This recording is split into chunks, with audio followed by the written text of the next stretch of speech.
bayanihan. Do'y na'y kadibagyan lamso nawat silian kay bame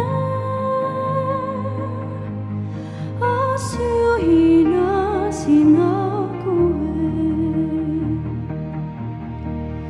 di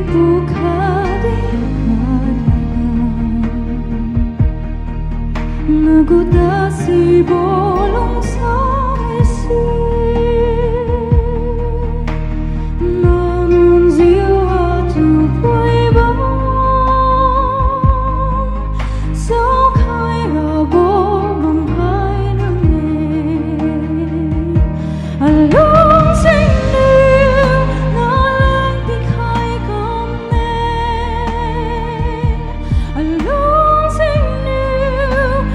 tulong sa mami buwan sa diwa bigyan luwede natuman ang kay kung siya bamtan bami along siniw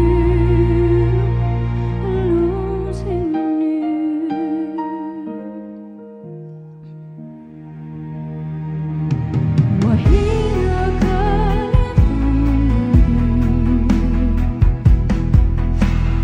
natupot kay zalage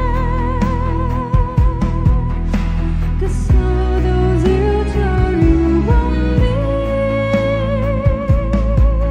agulong sa rasomare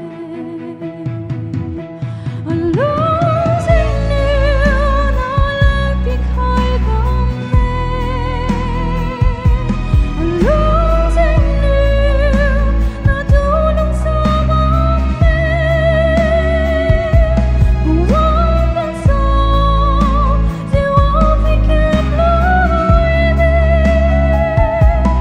natuman ang kay kung siya bamtan bami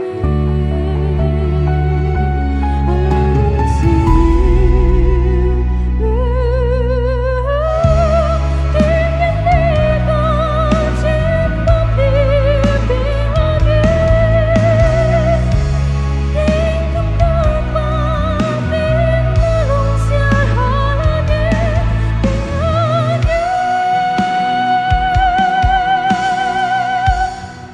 along